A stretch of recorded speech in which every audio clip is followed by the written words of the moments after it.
Undefeated बहमूत episode number 3 की शुरुआत में हमें दिखाया जाता है ड्रैगनाइट एकेडमी को, जहाँ पे लक्स कहता है कि आखिर प्रिंसिपल ने उन्हें वहाँ पे क्यों बुलाया है। तो फिर आयरी कहने लगती है सभी आपका इंतजार कर रहे हैं। और लक्स जैसे ही दरवाजा खोलता है वो देखता है कि वहाँ पे काफी सारी खाने की चीजें रखी हुई हैं और वहाँ पे एकेडमी के सारे लोग भी हैं।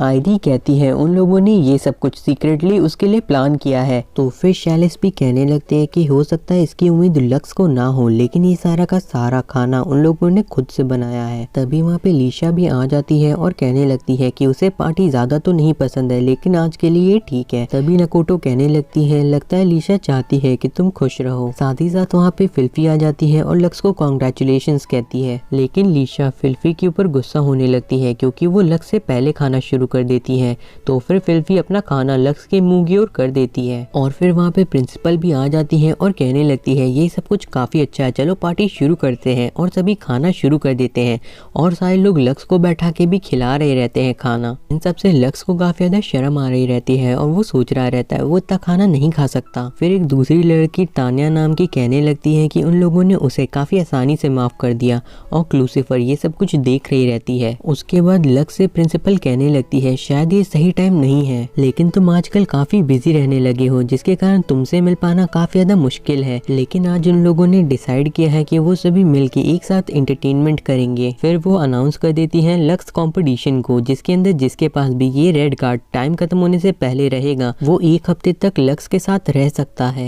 ये सुन के लक्स कहने लगता है क्या आप मजाक कर रही हैं। फिर लक्स उस पेपर को लेके देखने लगता है। प्रिंसिपल कहती है तुम्हारे पास 1 घंटा है और तुम्हारा टाइम शुरू होता है अब।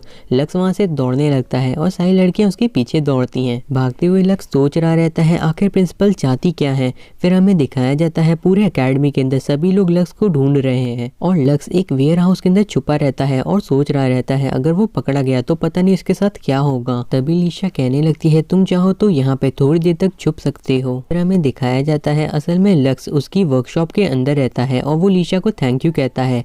तभी लीशा पूछने लगती है उससे ब्लैक हीरो के बारे में। ये सुन के लक्स थोड़ा सा परेशान होने लगता है, लेकिन लीशा कहती है तुम चिंता मत करो, जिसे भी तुम्हारी आइडेंटिटी के बारे में पता है उसके मुंह बंद है और असल में उसे बहामूद के डिवाइन डायमंड के बारे में जानना है और ये चीज उसे जाननी है रिसर्च के लिए। तो फिर लक्स कहता है वो उसे बता सकता है। रीलोड ऑन फायर ये असल में कंप्रेस पावर को एक साथ एक टाइम पे छोड़ता है, लेकिन तभी लीशा वहाँ खड़े ड्रैग राइड की मदद से लक्स को पकड़ लेती है और फिर वो कहने लगती है मैंने तुम्हें पकड़ लिया। साथ ही साथ वो लक्स से कहती है वो कुछ ज्यादा ही अच्छा है। तो फिर लक्स कहता है ठीक है, वो हार मानता है और वो फॉर्म उसे दे देगा अगर वो उसे जाने देगी। तो फिर लीशा मान जाती है, लेकिन लक्स जैसे ही नीचे उतरता है वो वहाँ से दौड़ते हुए भाग जाता है और लीशा ये देख के हैरान हो जाती है। उसके बाद हमें दिखाया जाता है लक्स कहीं पे छुपा रहता है और सोच रहा रहता है वो कभी भी अपना गार्ड डाउन नहीं कर सकता। तभी वहाँ पे अचानक से फिल्फी आ जाती है और लक्स डर जाता है। लक्स पूछता है फिल्फी से कि वो यहाँ पे क्या करी है। फिल्फी कहती है कि उसकी बड़ी बहन ने कहा है अगर वो लक्स को ढूंढ लेगी तो वो उसे केक देगी। लक्स कहता है वो अभी थोड़ा बिजी है, लेकिन फिल्फी उसका हाथ मोड़ के पकड़ लेती है। फिर लक्स सोचने लगता है वो उसे खुद को छुड़ा नहीं पा रहा है। तो फिर फिल्फी कहती है ऐसा इसलिए क्योंकि वो मार्शल आर्ट सीखी है। आगे वो लक्स से कहती है अब हम दोनों साथ में केक खा सकते हैं। तभी वो फॉर्म नीचे गिर जाता है। फिल्फी उसे उठाने जाती है, लेकिन तब तक में लक्स उसे उठा के भागना शुरू कर देता है और फिल्फी चुपचाप से उसे देख रही रहती है। फिर हमें दिखाया जाता है लक्स एक रूम के अंदर आता है और वो सोचता है गेम को खत्म होने में सिर्फ 10 मिनट बचे हैं और वो यहाँ पे तब तक के लिए छुप सकता है। लेकिन तभी वहाँ पे काफी सारी लड़कियां आ जाती हैं एक दूसरे से बातें करते हुए। वो सभी ड्रैग राइड के बारे में बातें कर रही रहती हैं और लक्स काफी डरा हुआ रहता है।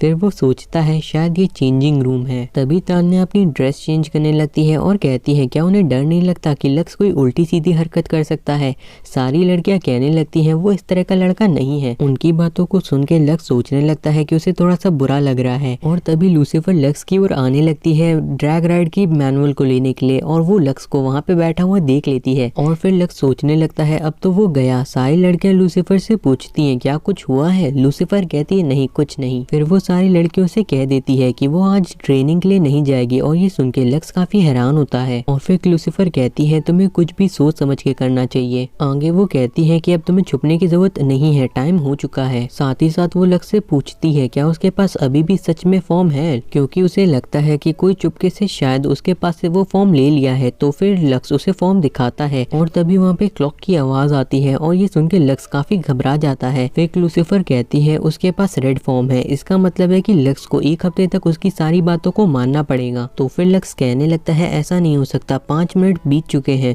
तो फिर क्लूसिफर दिखाती है कि असल में उसने घड़ी को ही पीछे कर दिया था। तो फिर लक्स सोचने लगता है वो हार गया। फिर क्लूसिफर कहने लगती है इसीलिए उसने कहा था कि लक्स को अपनी हरकतों को लेकर सावधान रहना चाहिए। और फिर वो लक्स के कान के पास आके कहती है आज से तुम मेरे बॉयफ्रेंड हो पूरे 1 हफ्ते के लिए, यही मेरी रिक्वेस्ट है। उसके बाद हमें दिखाया जाता है आयरी और लक्स कहीं जा रहे रहते हैं। आयरी कहती है तुम्हारे बारे में एक और रूमर फैलने लगा है, लगता है ऐसा इसलिए क्योंकि तुम्हारी शादी की एज हो गई है। लक्स कहता है ऐसी कोई बात नहीं है, उसने क्लूसिफर से कुछ भी नहीं कहा था। लेकिन तभी आयरी कहने लगती है अपनी स्कूल लाइफ में मजे करना ठीक है, लेकिन वो भूल ना जाए कि आखिर वो लोग कौन है। आगे वो दोनों एक रूम के अंदर आते हैं जहाँ पे प्रिंसिपल बैठी रहती है और फिर प्रिंसिपल उन्हें एक बॉक्स खोल के दिखाती है, एक फ्लूट। साथ ही साथ वो बताती है कि ये वही फ्लूट है जो उन्हें 2 हफ्ते पहले उस अटैक के लीडर से मिली थी। इस फ्लूट की मदद से वो एबिस को कंट्रोल करने के काबिल था। आगे प्रिंसिपल कहती हैं उन्हें लगता है कि ये उसे रूइंस के काफी ज्यादा अंदर मिला होगा। और फिर प्रिंसिपल बताती हैं कि नाइट स्क्वाड्रन काफी जल्दी वहाँ पे इन्वेस्टिगेट करने जाने वाली है, लेकिन उससे पहले वो चाहती हैं कि लक्स ये कंफर्म करे क्या ये किसी चीज की चाबी है। ये सुन के लक्स थोड़ा सा चौंक जाता है, लेकिन फिर प्रिंसिपल कहती हैं कि ये उनकी रिक्वेस्ट है। अगले सीन में हमें दिखाया जाता है कि आयरी और लक्स अपने रूम के अंदर जाने वाले रहते हैं और तभी आयरी कहने लगती है कि वो क्लूसिफर को लेके थोड़ा सा सावधान रहे क्योंकि वो यामे साथ ही साथ वो जरूर कुछ ना कुछ छुपा रही है। नेक्स्ट सीन में हमें दिखाया जाता है क्लूसिफर बैठी रहती है और कहती है मैं चाहती हूँ कि तुम्हें अपनी ड्यूटीज के बारे में पता रहे। आगे वो कहती है लक्स को पता होगा ही कि वो एक ट्रांसफर स्टूडेंट है और वो असल में यहाँ पे आई है ताकि वो किसी नोबल इंसान के साथ जुड़ सके। एक तरीके से ये एक पॉलिटिकल मैरिज है और शायद ये लक्स को काफी ज्यादा अजीब लग रहा होगा क्योंकि वो पुराना प्रिंस है, लेकिन असल में ये काफी ज्यादा अच्छा सोल्यूशन है उसकी एक प्रॉब्लम को लेके और साथ ही साथ इसकी मदद से वो अपने पर्सनल पर्पस को अचीव कर पाएगी। तो फिर लक्स उससे पूछने लगता है आखिर वो किस बारे में बात कर रही है। तो फिर क्लूसिफर कहती है कि उसकी फैमिली का एक बटलर यहाँ पे एक विजिट के लिए आने वाला है और उस बटलर का काम है उसकी एंगेजमेंट का पता लगाना और उसके बारे में बाकियों को बताना। ये सुन के लक्स कहता है इसका मतलब है कि तुम मेरा इस्तेमाल करना चाहती हो अपने बटलर को धोखा देने के लिए। लेकिन तभी लक्स कहता है वो पहले कभी किसी रिलेशनशिप में नहीं रहा तो इसलिए कोई और ज्यादा अच्छा रहेगा। लेकिन तभी क्लूसिफर उसके काफी करीब आ जाती है। फिर वो लक्स से कान में कहती है कि अब पीछे हटने की कोशिश मत करो वरना तुम्हारे उस दिन के इंसिडेंट के बारे में मैं सभी को बता दूंगी। ये सुन के लक्स थोड़ा सा घबरा जाता है। लक्स और क्लूसिफर को इतना करीब देख लीशा को काफी ज्यादा जेलसी हो रही रहती है। फिर हमें दिखाया जाता है कि क्लूसिफर लक्स को कुछ चीज़ें समझा रही रहती हैं। तभी वहाँ पे लीशा आ जाती है और कहने लगती है क्लूसिफर से कि आखिर वो इतनी रात को लक्स के साथ क्या कर रही है। तो फिर लक्स कहने लगता है क्लूसिफर सिर्फ और सिर्फ उसकी होमवर्क करने में मदद करा रही है। लेकिन तभी फिल्फी आके लक्स के बगल में बैठ जाती है और कहने लगती है कि उसे काफ़ी नींद आ रही है क्योंकि लीशा ने उसे इतनी रात को जगाया था। फिर लीशा कहती है क्लूसिफर से कि उसे कुछ बताना है। असल में लक्स और उसने एक दूसरे का हाथ पकड़ा था। फिर वो कहने लगती है क्लूसिफर से लगता है कि तुम्हारे पास अब कुछ बोलने के लिए नहीं बचा है। क्लूसिफर कहने लगती है वो शायद दूसरी कंट्री से है लेकिन उसे पता है कि हाथ पकड़ना कोई बड़ी चीज नहीं होती। तो फिर टिल्फर कहती है उसे लगता है कि लीशा को इन सभी चीजों के बारे में ज्यादा नहीं पता है। और फिर लक्स कहने लगता है क्या उसे किसके बारे में पता है। तो फिर लीशा कहने लगती है क्या लक्स उसका मजाक उड़ा रहा है क्योंकि उसे इसके बारे में पता है असल में किस करते हैं जब उनकी शादी हो रही रहती है। और ये कहने के बाद वो काफी ज्यादा शर्माना शुरू कर देती है। क्लूसिफर कहने लगती है आखिर लीशा को इन सभी चीजों के बारे में कैसे नहीं पता है। फिर तभी फिल्फी भी कहने लगती है असल में बचपन के टाइम पे लक्स और उसने आगे वो कुछ कहने ही वाली रहती है लेकिन लक्स उसका मुंह बंद कर देता है और कहता है कि ये सही टाइम नहीं है। तभी क्लूसिफर कहने लगती है लक्स से सोने के लिए क्योंकि उन्हें कल एक डेट पे जाना है। अगले सीन में हमें दिखाया जाता है लक्स खड़ा होकर क्लूसिफर का इंतजार कर रहा रहता है और तभी वहाँ पे क्लूसिफर आती है जो कि काफी अच्छी दिख रही रहती है। लक्स उसे देख के बस देखता ही रह जाता है। फिर वो दोनों एक दूसरे का हाथ पकड़ के चलना शुरू कर देते हैं और सभी लोग उन्हें देख रहे रहते हैं। लक्स क्लूसिफर से कहने लगता है क्या वो ये जानबूझ के कर रही है। तो फिर वो कहती हैं वो चाहती हैं कि सभी लोग इस चीज़ पे बिलीव करें कि ये असल में रियल है। फिर हमें दिखाया जाता है लीशा और फिल्फी उनका पीछा कर रहे रहते हैं। लूसीफर लक्स को लेके एक शॉप के अंदर जाने लगती हैं कुछ कपड़े खरीदने के लिए, और फिर लक्स कहता है ये काफ़ी ज़्यादा एक्सपेंसिव लग रहा है। तो फिर लूसीफर कहने लगती है क्या उसे कोई प्रॉब्लम है? तो फिर लक्स कहने लगता है असल में उसे इन सभी चीज़ों की आदत नहीं है।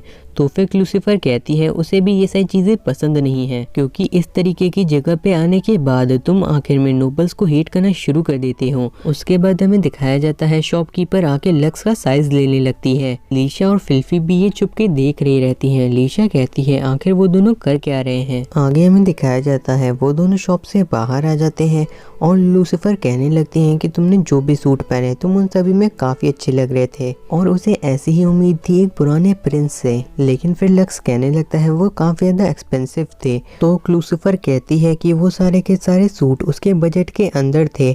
आगे वो उससे कहीं पे चल के खाना खाने के लिए कहने लगती है। आगे हमें दिखाया जाता है वो दोनों जा रहे रहते खाना खाने के लिए, और लूसीफर लक्स के चेहरे को देख रही रहती है। तो फिर लक्स पूछता है क्या उसके चेहरे के ऊपर कुछ लगा है? तो फिर लूसीफर कहती है कि वो उसकी गर्लफ्रेंड है, इसलिए वो उसके चेहरे को इस तरीके से देख सकती है। फिर लक्स लूसीफर से पूछता है क्या ये रेस्टोरेंट खाना खाने के लिए ठीक है? तो लूसीफर कहती है उसे फर्क नहीं पड़ता है, क्योंकि वो जब तक लक्स के साथ है वो कभी बोर नहीं होती। लेकिन तभी लक्स को कुछ सुनाई देता है, और उसके बाद वो देखता है कि काफी सारे ड्रैग राइड आसमान से उड़ते हुए उनकी ओर आ रहे हैं, और तभी एक ड्रैग राइड उनकी ओर फायर करना शुरू कर देता है। लक्स लूसीफर को बचा लेता है। फिर वहाँ पे और भी कुछ लोग आ जाते हैं और वो उससे न हिलने के लिए कहते हैं, नहीं तो ऊपर खड़े लोग उनके ऊपर फायर कर देंगे। लक्स सोचने लगता है आखिर ये लोग कौन है और वो लोग इन्हें किडनैप करना क्यों चाहते हैं? क्या वो लक्स के पीछे हैं या फिर वो असल में लूसीफर के पीछे हैं? तभी लूसीफर लक्स से कहती है क्या वो सामने वाले दो लोगों को देख लेगा, क्योंकि उसे थोड़ा टाइम चाहिए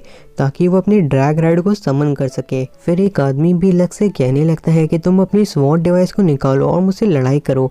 लक्स उसके ऊपर हमला करना शुरू कर देता है। लूसीफर भी अपनी ड्रैग राइड को बुलाने लगती है, और फिर हमें दिखाया जाता है ऊपर खड़े हुए रोबोट लक्स की ओर फायर करना शुरू कर देते हैं।